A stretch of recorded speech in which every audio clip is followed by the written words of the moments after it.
Okay, guys, let me tell you a story. 3 days ago, I'm building this thing. It's called a Vex Clawbot. It's a pretty cool robot. It's a lot better than the Lego ones. But anyhow, this took me over 5 hours. And what am I doing? I'm watching YouTube clips, and I'm watching a clip from a channel called Numberphile. I follow that dude, and there's a lot of videos about mathematicians. And I find out that one of the most famous investor people, like Warren Buffett, Ray Dalio, George Soros, like one of those, probably the most successful one of all time, is a mathematician. It's a dude called Jim Simon. And then I look a little bit more into that, and I find a Bloomberg article. And then I find out that this medallion fund, run by Renaissance Technologies, is by far the craziest returning fund ever. Now let me give you some visual of how crazy this is. So here is, stock market from the 80s to today. This is the London one. The average return is like between 4 and 8, maybe 5%, 4 or 5%. This is what, investing in a stock market and then putting your money in like a pension fund would generally happen. This would be the average score. It would be lower than 4% because these people take fees. They take at least 1% of all your money every year. This is what an awesome stock market looks like. That would be, 12% annual returns by the time all the fees come out. Maybe as an investor, you're looking at 10, 11. And this is like awesome, phenomenal, make a lot of money. Now, let me show you what Renaissance Technologies looks like. That is 25. They averaged 35%, and in 20-year period from 94 through to 2014, they made 71.8. Now let me try to illustrate this.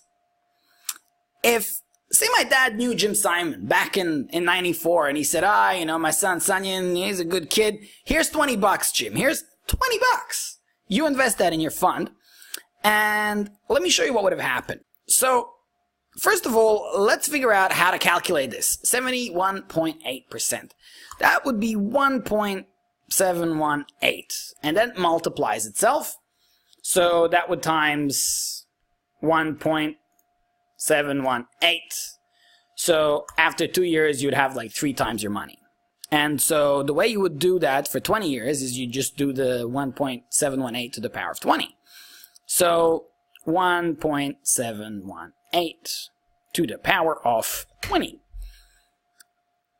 Ladies and gentlemen, boys and girls, that's not 50. That is 50,000.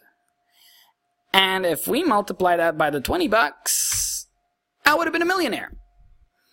So, yeah, if this was where your parents invested some of their money, you'd all be driving Ferraris. And here's the next mind-blowing part. The people that made this money are all scientists and mathematicians. There's virtually no experienced investors, no economists, no Wall Street people.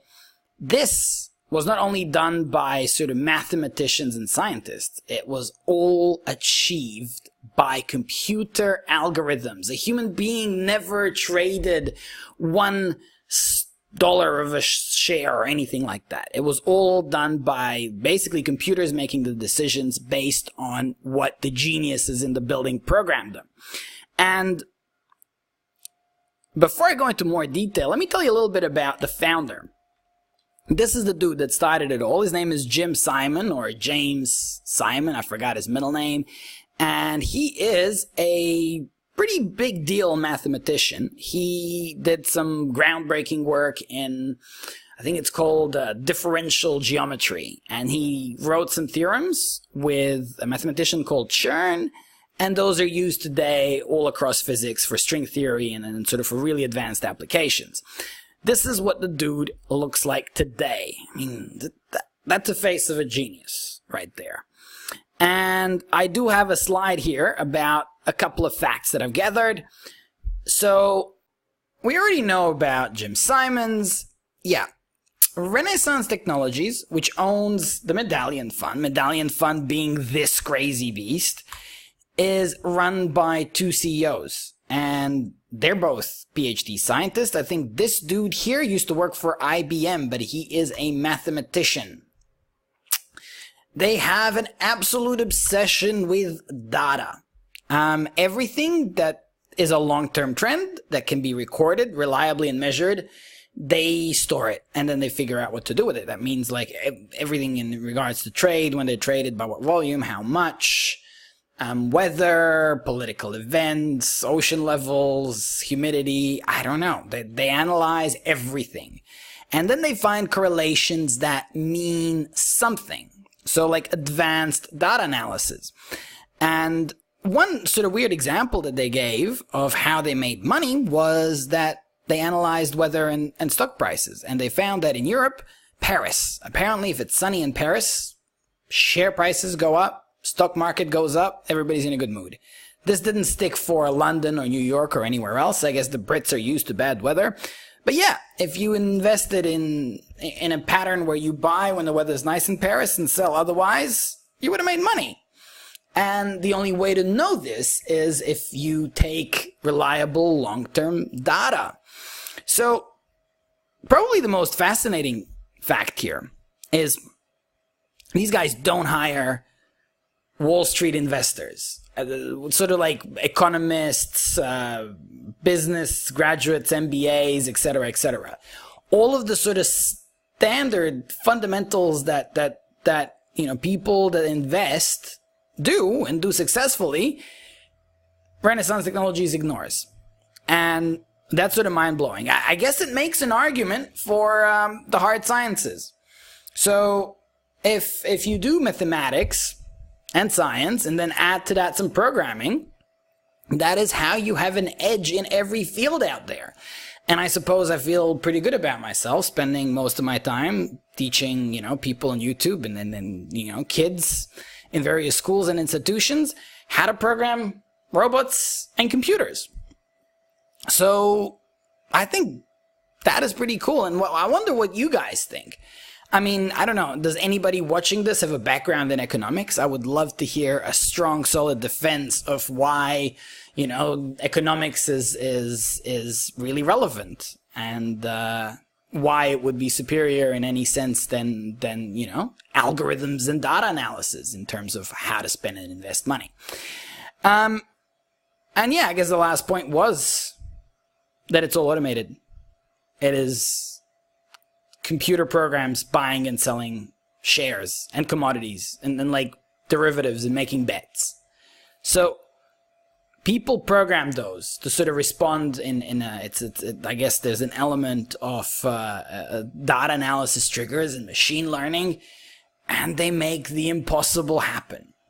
So I guess that's all. And I was personally blown away by this, and I'm looking more now into Renaissance Technologies. Unfortunately, they're really secretive, but there is something interesting that I do find, that there is like maybe a spin-off company, but one of the guys is associated with both, which is I think Robert.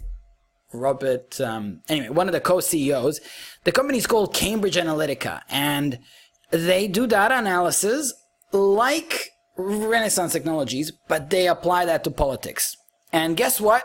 They supported, or they were paid by Trump. So yeah, I think that may have crazy implications. I don't know. I mean, I want to look into how effective they are, but that's just a crazy idea.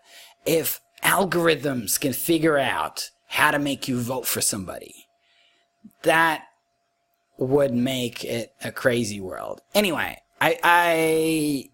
I do this blog because I'm really hoping to interact with you guys some more. So I'd like some comments and questions, and what do you guys think? And how many of you are now thinking of going into finance or mathematics or, big data? Okay, so subscribe. There's a button down there, and after you do that, there's a bell. And that bell is pretty awesome. It would mean the world to me if you belled me. Okay. Bye.